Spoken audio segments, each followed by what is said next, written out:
Philip, congratulations on your new book, Writing for Software Developers. I bought it right away and I've really enjoyed it. I liked how targeted it was, and you did a really good job just making every single paragraph just provide a value. There's almost no fluff in the book. So congratulations. Tell me a little bit about the book and what got you to write this thing. Yeah, thanks, David. I actually, every time I sell a book on Gumroad, I get a notification. And when I saw your email had purchased the book, I was like, yes, he's going to read it. Hmm. So, in terms of the process that went into this book, I started out writing for clients over a year ago. And what happened is actually my boss from my very first technical job reached out to me after a few months of that. And he said, hey, I see you've been writing for some of these places. Can you teach me how to do that? And so we worked out a quick consulting thing and I taught him how to do that. And then I realized maybe if he's interested, there might be a lot of demand for learning about this stuff. Started writing the book, got the interviews, did a bunch of rounds of drafting and editing, and we can get into all of that, and then hit publish. And so it's really cool to see that it's gotten the reach that it has and that people like you are reading it. Awesome. Well, why don't we go through the process of how you promoted the book first? I think that that's really interesting because you don't have a huge audience. You're pretty young and you did an incredible job of going on places like Indie Hackers and going on places like Twitter and then doing interviews as a promotion strategy too. Do you want to talk about some of those things? Yeah, so the 11 interviews with experts from the field that appear in the book, I didn't originally think of that as a promotion strategy. I was thinking, okay, I'm writing this book, I have my outline, but I know that I've only been doing this for a year. And so there are a lot of people out there who have a lot of different perspectives on this really important and broad topic. And if I'm going to make a book that's going to be able to live up to a title like Writing for Software Developers, which is at the same time niche for its audience, but general in its scope, because I've got to cover a lot of aspects of writing to really earn that title.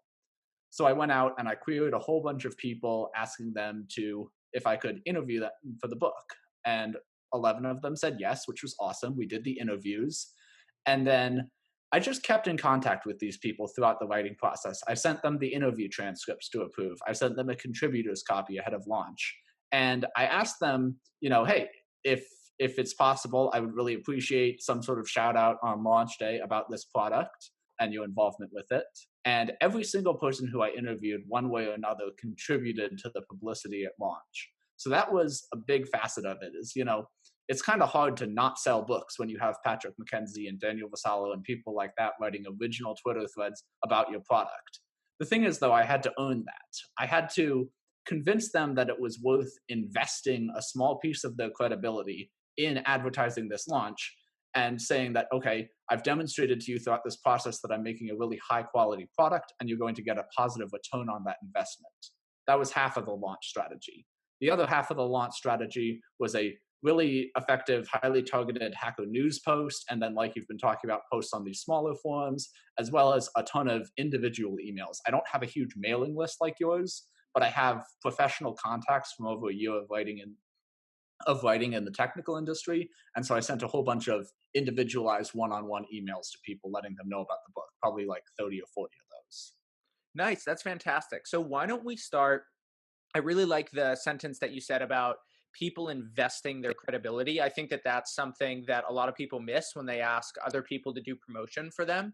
I mean, fundamentally, I think that what I'm hearing that you did really well was you did a certain number of things, and I want to get super specific about what those things were to prove to them that the product was going to be really good. So, yes, you did send them an advance copy. Yes, you did do the transcript, but there must have been more. They would have needed more to really trust you as a first time author that it was going to be credible.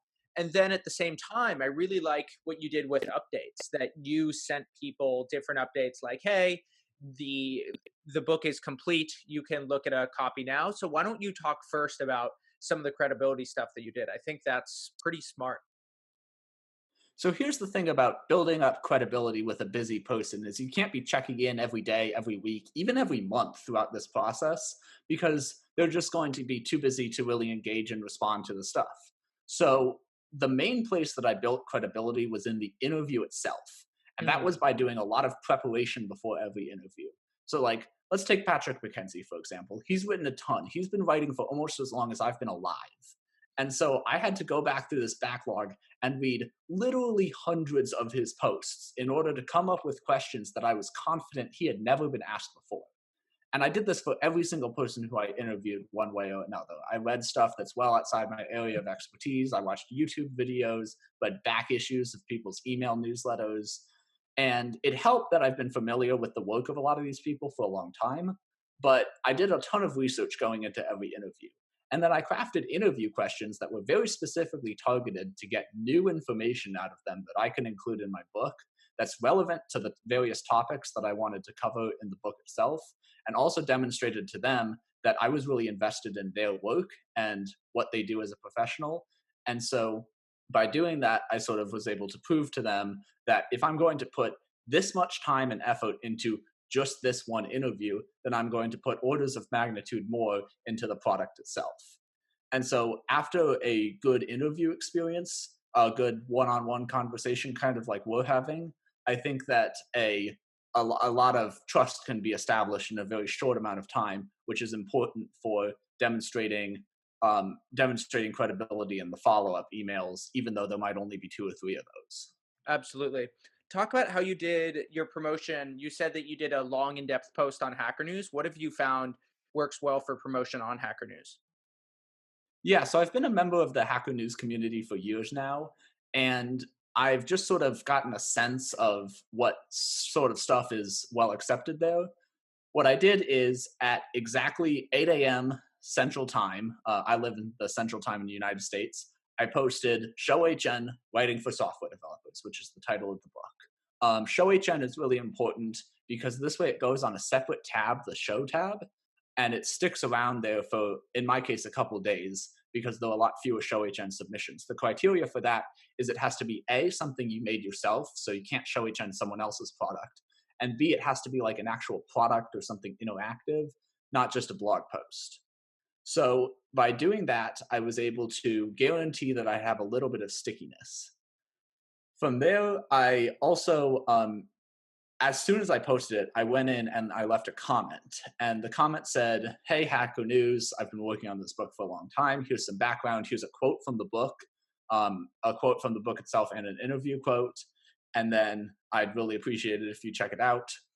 That comment got people to click into the comment section and reply to that, and that spawned some larger conversations.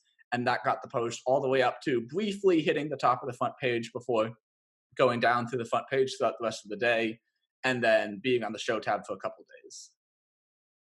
Got it. So if I were to reverse engineer, like, why don't we just go out and sort of dive into Hacker News for a little bit? What you've spent a lot of time on Hacker News. What do you think works well on Hacker News? How is it different from other platforms? You absolutely have to be genuine. You can't be salesy at all. And you also have to be making something pretty technical for it to be of interest to that audience.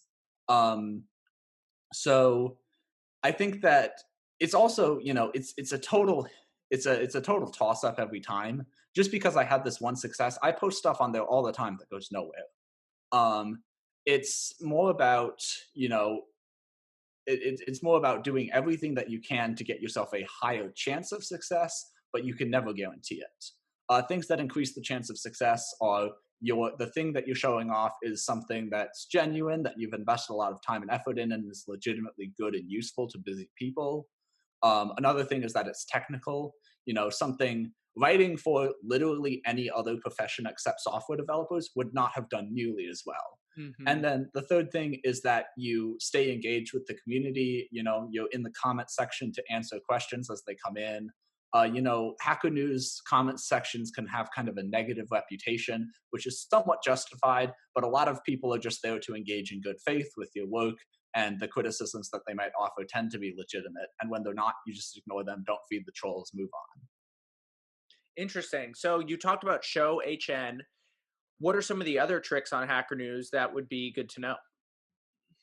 Well, that's what makes Hacker News so good, and that's what's made it so good for so long, is that there aren't very many tricks. They have a real moderation team of people at Y Combinator who do a really great job of keeping the community consistent from day to day. They have a lot of sophisticated anti-spam, anti-upvote ring technology. They'll even do things like if you get all your friends to register brand new accounts and make comments, they'll tank your post for that. So, in terms of tricks, really, if it's a product that you legitimately created yourself, you can do a show HN. If you want to get a discussion started, you can do an ask HN. And there can be some timing to the posts. I think 8 a.m. helped because this way, all the people in the morning on the East Coast and the afternoon in Europe were able to see it right away. I got that little bit of initial engagement, and then right when it peaked on Hacker News a couple hours later was when the West Coast was waking up, and that's where a lot of my traffic and sales came from. Got it. So the timing and these couple little levers that you can pull, I think leaving a comment on your own post is also like a trick that helps out sometimes. But what makes Hacker News so great is that it's kind of a pure thing. The best content just wins.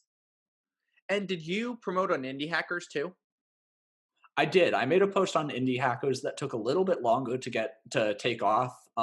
It didn't contribute nearly as much traffic. Hacker News was worth about 10,000 clicks that day. Indie hackers maybe a few hundred.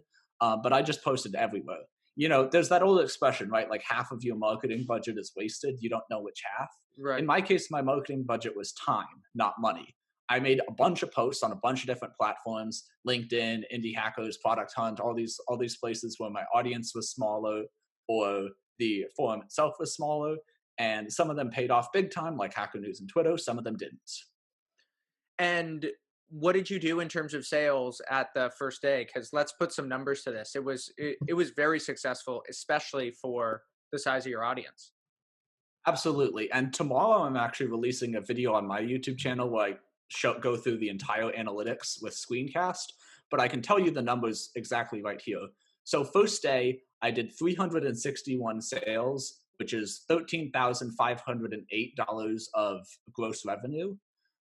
In this case, the numbers on the day of were just a little higher. I've processed maybe 3 or 4 refunds since then. For the rest of the first week, the sales dropped off. 85 sales the next day, $3,160, all the way down to the Monday after. I was at 7 sales, $252. So the entire first week was just over $20,000 gross, but still net of refunds and chargebacks, which you always get a couple of when you're launching at this scale. In terms of the conversion rate that got me there, for the first week, it was about 1 in 9 people who clicked on the website went in and clicked on the link to go buy it on Gumroad. And then of the people who clicked to buy it on Gumroad, 1 in 4 actually bought it. So I was looking at about a 3% overall conversion rate from someone goes to the website to someone actually buys the book. So Wow. 100 people go to the website, 3 buy the book. And since then, it's, that rate has fluctuated massively just because of how little traffic I have. Like when you have 200 or 300 page views on a single day, your conversion rate can be, 5 times higher, 5 times lower than the day before. And that's just, these fluctuations in the nature of the traffic itself. Yeah. Thanks for sharing that. So let's talk about the book itself. So I read the chapters that didn't have to do with software specifically. I read a lot of the chapters about building an audience, about, for example, conversational writing. So let's talk about some of those things that aren't necessarily focused on software developers. But, one of the ideas that I really liked in the book that I think about a lot is this is a direct quote: when you're writing your first draft, don't get stuck. Just keep writing. Don't lose momentum. You can worry about flow, transitions, and word choice later. And you talk about this right after you talk to Matt Levine. And it was funny. So Matt Levine is a writer at Bloomberg. And one of the biggest things that surprised me about spending an afternoon with Matt Levine when he came on my podcast was he writes everything that morning. So he basically wakes up and says, I need to figure this out. I need to get writing ASAP. And he just freaks out. And then he just has to get it done. And it's something I think a lot about in my own writing of don't lose the flow. And a lot of writing for me is about flow. That's why I'm a super diligent note taker. It's why I generally listen to electronic music when I work. And basically for me, what writing is about trying to get as many words on a page in as short amount of time as possible. And so I basically separate my writing in terms of new creation writing, then in terms of editing, and then in terms of what you could call arts at the end. And so, like, my new creation editing is just getting stuff out. Like, I was doing that today. I'm working on an essay about the history of work, and I'm just trying to just work through different ideas. And so I wrote in 90 minutes. I can tell you exactly what I did looking at my sheet now. I wrote, okay, 1,113 words. I did that. And then I That's good. also spent about 10 minutes of that 90 minutes just sitting down and doing a drawing to sort of draw things and visualize stuff. So I would say a lot of my writing is like that. And it's very messy, very disorganized. And so then what I usually do is I'll take it and I'll organize it to about 70%. Then I ship it off to my editor. And what Kathleen does is she takes it and she sort of organizes it for me. And we'll sort of do a ping pong back and forth to say, okay, what is it that you want from this? What is the main point that you're trying to say? Sometimes I'll even call her, like, for big essays, and we'll work through it together. Then she takes it to about an 85, 90. And then what I do is I spend time going through her edits, which I would say is 5% at the end. Then what I do is sort of just the art time, where generally I do this on like a phone or on my iPad.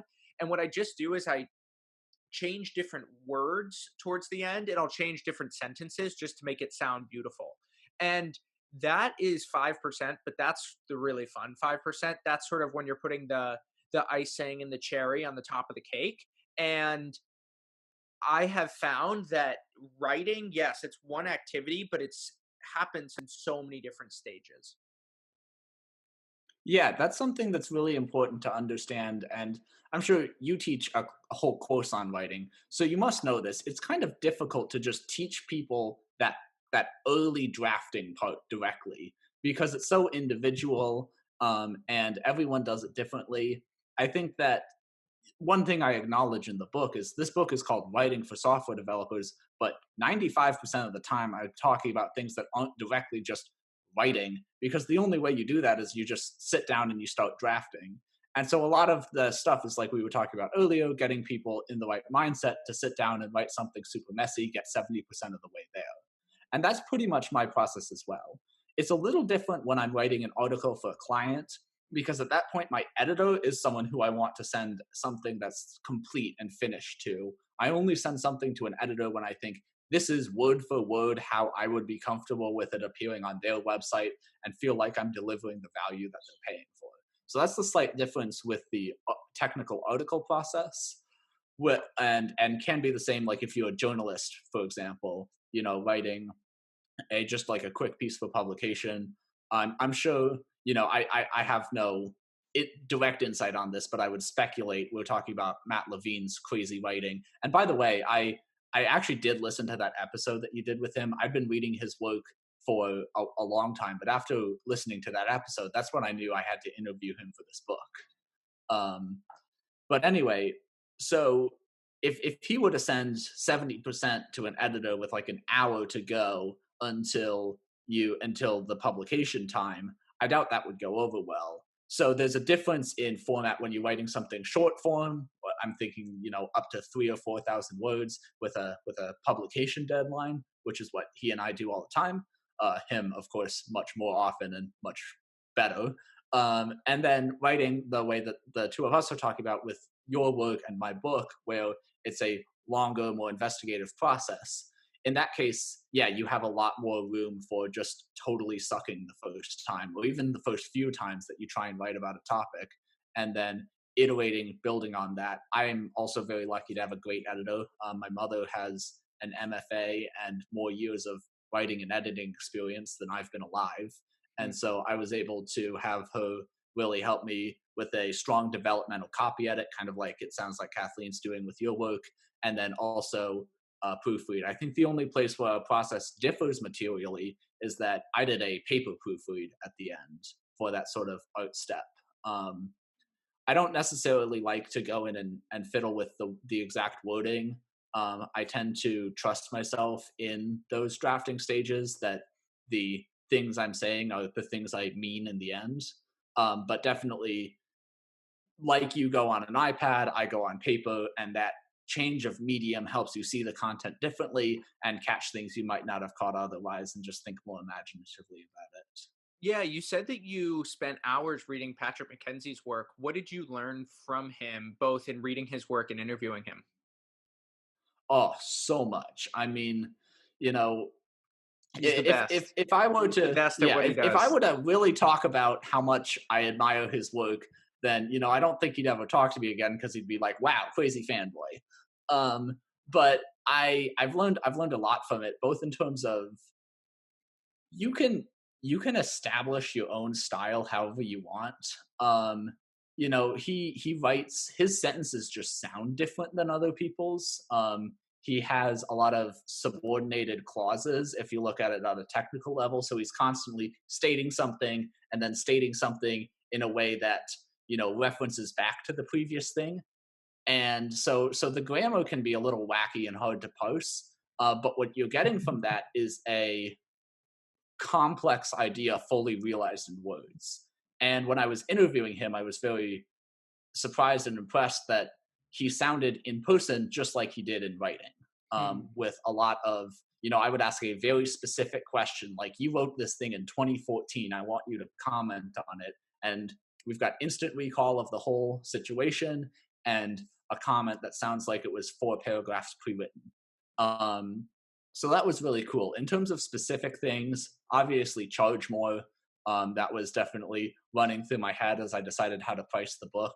And then thinking about individual engineers' capacity for improving the effectiveness of their work by getting better at marketing it, getting better at explaining it to non-technical people, and just overall becoming better at communication. It's kind of a understanding in the software community that no, you don't have to be good at business. That's for people who aren't software engineers. But I think that the best software engineers are good at both. Absolutely. How do you think that, so you mentioned the subordinated clause idea. What else do you think makes Patrick so exceptional? I agree about the specific stuff. I mean, I just think he is the OG of online writing for software developers. Yeah, I mean, I think the a small number of people who have been doing it since the mid 2000s who have really grown massive reputations. Jeff Atwood is another person who I interviewed for the book, who was operating in the same capacity at the same time.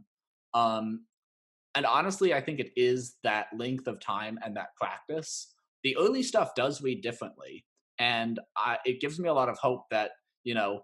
I think that right now I do a good enough job that my clients are happy, and a good enough job to have, with a lot of effort and a lot of help, created a book that I think is valuable for people to read. Um, Reading his early stuff and the early stuff of some of the other people I interviewed gives me a lot of hope that over time, in 10 years, 15 years, I'm going to be way, way better than I am now. And so I think that's what makes him and some of these other people so great is just practice. They've been doing it for years. They've been listening to feedback from their audience and feedback from themselves and just getting closer and closer to whatever their ideal is of what they want to be doing. Yeah, it's funny how much of the internet is about the 80-20 in that, hey, what is the 20% of work I could do for 80% of the outcome? And that's what so many people focus on. And that's actually what a lot of online writing is. And the thing is, in a winner take all world like online blogs, where you have a small percentage of online websites that get the vast majority of traffic. And what you find is in a winner take all market, the 20-80 actually really matters, where that last 80% of effort for 20% of the benefits is then what gets that barbell to take off.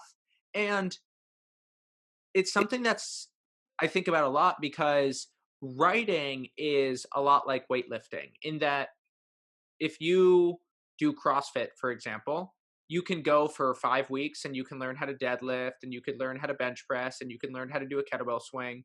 But at the end of the day, you just have to put in your reps. You have to put in those reps, reps, reps, reps.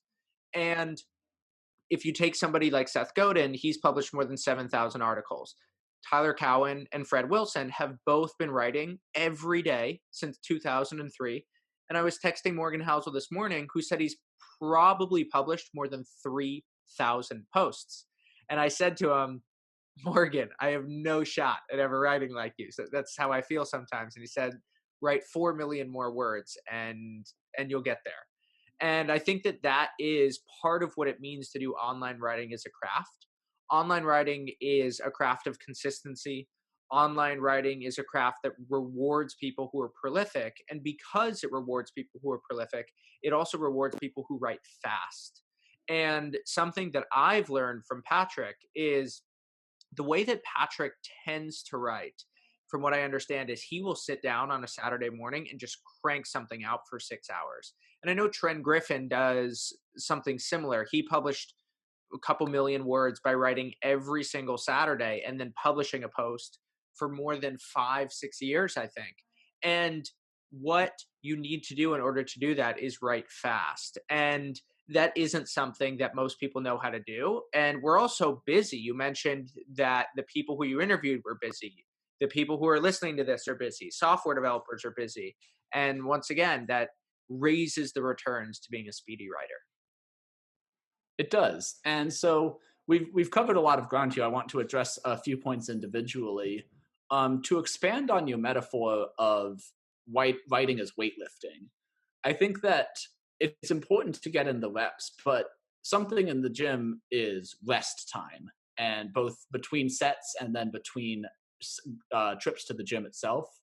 And so, in order for me to be able to sit down and just crank out a bunch of words, I have to have been thinking about it and been excited about it for a long time. And that process of just like sitting there and thinking about it while I'm walking around, talking with my friends about it, is a really important part of the process. For example, when I was writing this book, I would say that there were about 3 weeks, not 3 continuous weeks, one block of 1 week and then a block of 2 weeks, where I drafted the majority of the content. But that doesn't mean I was, sitting there like a college student trying to cram in a paper before the deadline. I'd been thinking about this stuff and talking about it with people for weeks and weeks. And it was just finally time for me to sit down and have those thoughts materialize. And that's the only reason I was able to write so fast, is because I'd had that rest time and then I was ready to, max out on a few sets of chapters. So that's one thing. In terms of writing fast, it's again like we were talking about earlier about removing those inhibitions, turning off whatever inner critic you have, and just writing what comes to you as it comes to you. But there are also specific things, things that you would think would be beneath the notice of a conversation like this, like typing speed. So before I got to college, I couldn't touch type.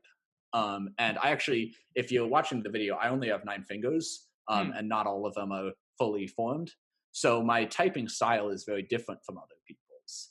So one thing I noticed after deliberately unlearning the type of home low typing that wasn't working for me that I was taught in schools, relearning something else, investing in a good ergonomic keyboard and all that, and getting up to, a more average 60, 70 words per minute typing speed, is that removing the latency between my thoughts and my writing made a huge difference in not only the writing experience itself, but how willing I was to sit down and start writing. It's also why I never handwrite anything, because for the same reasons, my handwriting is really, really bad and really, really slow. Um, so even if I'm taking notes or whatever, it's always just going to be typed.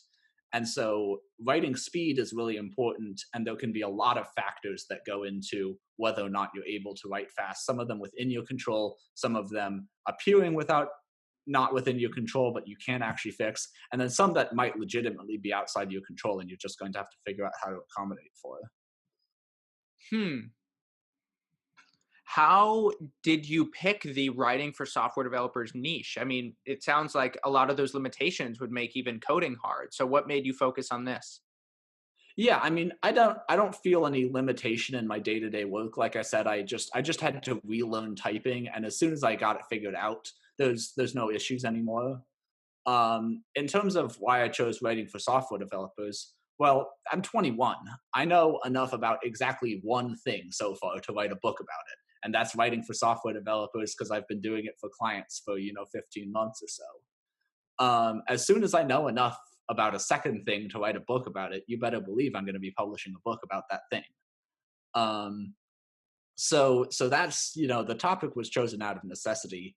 The other thing is that, starting out, I read Nathan Bailey's Authority, and that got me into technical content in general, but there was no actual guide that I could find. And after doing the research process, I found that there were, a few other books in this field, but no real definitive text on the, the exact set of topics that my book covers. And I was really missing that starting out, trying to figure out, okay, I'm writing for these massive clients. My work's going to be seen by tens of thousands of people. How do I do this well? I had to figure that all out pretty much from scratch. And so it seemed natural to me that I would write a book and let other people know how to do it. You interviewed people like Jeff Atwood, Patrick, Daniel Vassallo. What did you learn about the writing process? What are some of the similarities that they have that allow them to be so successful? One of the things that comes to mind for me is I think a lot about the East Coast versus West Coast style of writing. So the East Coast style of writing you could call the New Yorker, and it's very literary. So you have longer sentences, many more commas per sentence, and it's flows and it's very artistic in style. That's where it's trying to get to. It's very influenced by famous novels, and it bathes in its complexity, actually, as a virtue. On the West Coast style that emerges out of San Francisco, because it's software developers, they value clarity, specificity, and short sentences that are easy to categorize very highly. And then also naming things, because a lot of what software development is trying to put names to things so that you can categorize things, and it's a very structured way of thinking. And a lot of online writing emerges out of that West Coast style. The Interestingly enough, Patrick is kind of a twist on that. You mentioned all of the subordinated clauses he uses. Most people, like a Paul Graham, who I would say is like the forefather of Silicon Valley style writing, the patriarch of it, I would say his writing is a lot simpler. Patrick's is more complex. But from the other people who you interviewed, is that something that you notice as well?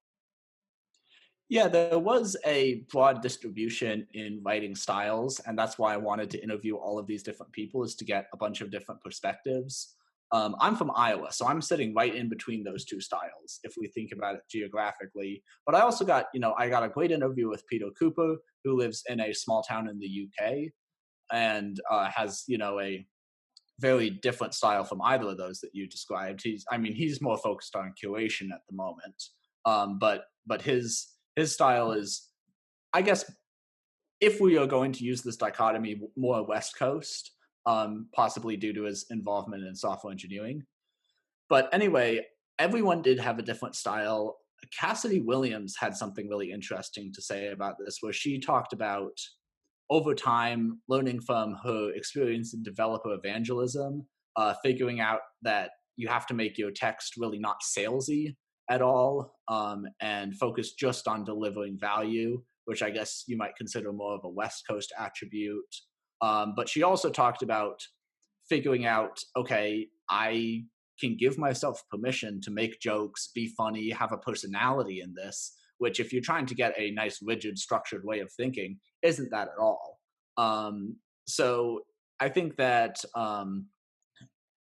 while we can define these styles and they are a useful thing to think about, what makes writing so fun is that over time, all of these people, having put in these reps and gotten this experience writing over and over again, have developed things that are uniquely theirs and are really difficult to replicate, even if you go at the very detailed craft level and look at sentence diagrams of their sentences, for example. It's not going to necessarily be something that feels natural when you try and do it as well. And so that's why stuff like printing out on paper, reading your work out loud, that actually was a commonality among a bunch of people who I interviewed. Was they read their final drafts out loud to make sure it sounds like it's written in their voice.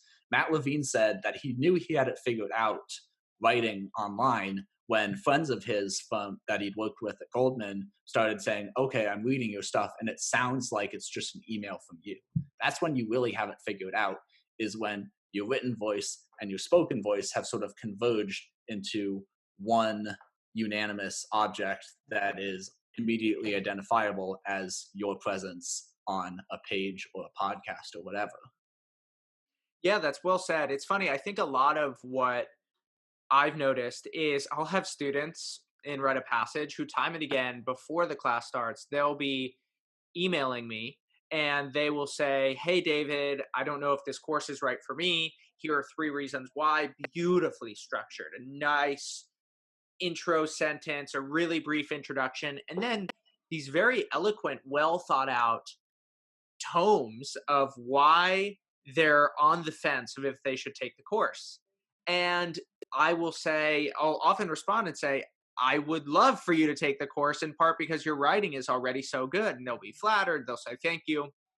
And so often they'll join the course and they'll start writing online, and their writing is awful. And what they'll do is they will start thinking about who is the audience. They'll have this big amorphous group of people and they'll get stuck. "David, I have writer's block. David, I don't know how to figure this out."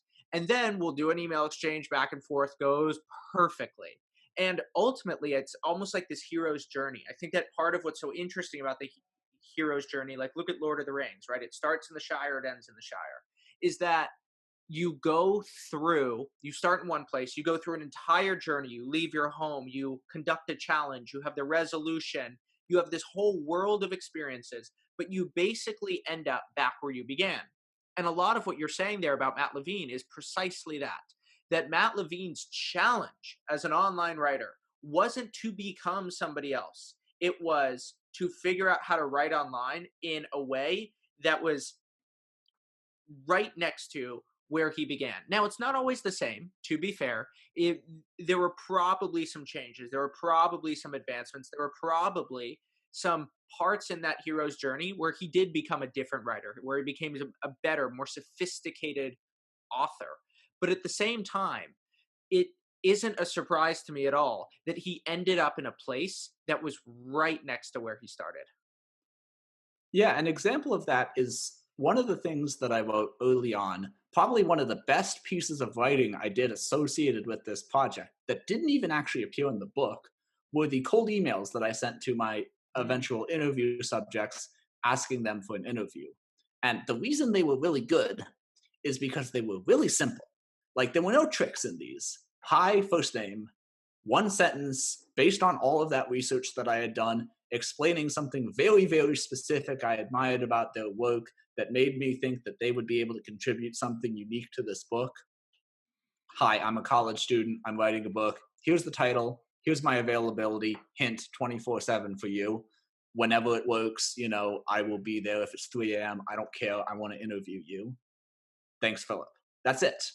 It's these emails were 4 or 5 sentences, and it's really difficult to get there because at the start, you write that basic email with just the essential information in it, and then you think, I'm about to send this interview or sent this interview request to someone who is 1,000 times cooler and busier and more important than I am. How can it possibly be this basic and get their attention?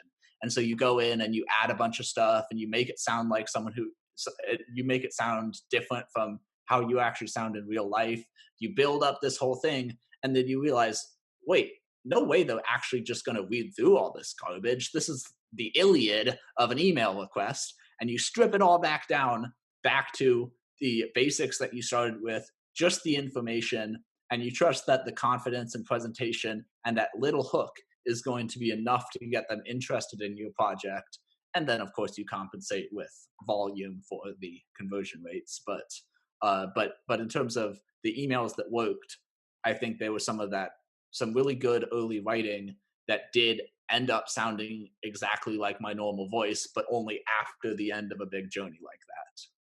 So what let me just re-summarize that. So you're basically saying a good cold email has a one sentence introduction, introducing yourself. Next sentence could be something very specific about what you admired about their writing to show that you're not just a normal person. So that could be one or two sentences. Then exactly what your ask is. So I would love to email you or interview you. I'd love to go get coffee. So that could be part three, really four parts. Part four is thank you very much and sign off. Is that how you would categorize this? Yeah, and the only thing I would add to that very specific ask is you don't want to get caught in an email exchange with details. So I would say, basically, this is my schedule over the next 2 weeks. This is like, unless I am in class doing these times, I will figure out how to get on the phone with you. Here's my phone number. Here's the other ways that I can be reached. So I wanted it to be, I send them this email. They send me back one email that says, okay, sounds good. I will call you at, 3 p.m. your time on Tuesday. And then I send back, great, thank you, looking forward to talking. That's the whole conversation. You don't want to be caught in the back and forth. And so providing all that information up front is important. Yeah, excellent. I love that. What one thing that I found very early on in my career was that the world rewards young people in ways that you don't really realize often until you're too old to get the benefits of it. And unfortunately, I actually missed your direct message. It ended up in my request tab, but I think that had I seen it, I definitely would have done this because if you get an email from a college student or somebody who's young, who's showing that they're ambitious, that they're motivated, that they're curious, they want to learn, and that they're actually working on something, the yes rate of that is so high. And so the very interesting paradox that I see here is that young people are the most likely to have imposter syndrome to say, "Oh, I'm not deserving of time with that person. Oh, I'm too young. Oh, I'm not smart enough." But that belief is more limiting than it would be later in life because of how willing people are to help you. And I commend you for realizing that at 21. Thank you. And I've just fallen off one of those cliffs in that I just graduated from college. So I can't email people and say, hey, I'm a college student.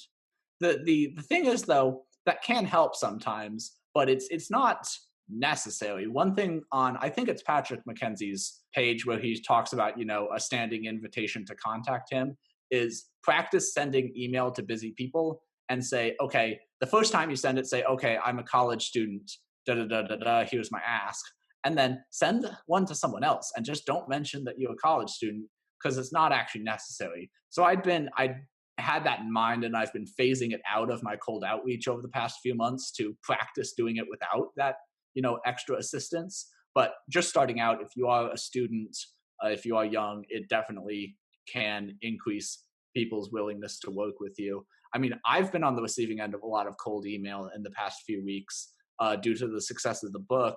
I have something on my page that says like, hey, if you're a student and you can't afford the book, email me, I'll send you a free copy. So I've been getting a lot of email from students asking for free copies. And a lot of people write a lot more than is strictly necessary. They feel like they have to explain themselves and justify themselves. But if they just said, hey, I'm a student, I'd like a free copy, I send it to them. It's one sentence. You'd save yourself a lot of time that way. So regarding your point with people and imposter syndrome, that's definitely an issue. And I think it's, partially the computer science industry has a long way to go in terms of being inclusive to people from all different backgrounds. And so sometimes these people can feel even more imposter syndrome, which is terrible because, everyone wants to help out everyone else in the computer science industry for the most part. And so I think that absolutely other college students should look at this example and, no matter what your background is, say, hey, if I email 100 people, 10 of them will get back to me, and that could very well change my life. Well, Philip, congratulations on the new book. It's called Writing for Software Developers. I'll put a link in the YouTube description below. And thank you so much for your time. Thanks for having me, David. This is a fun conversation.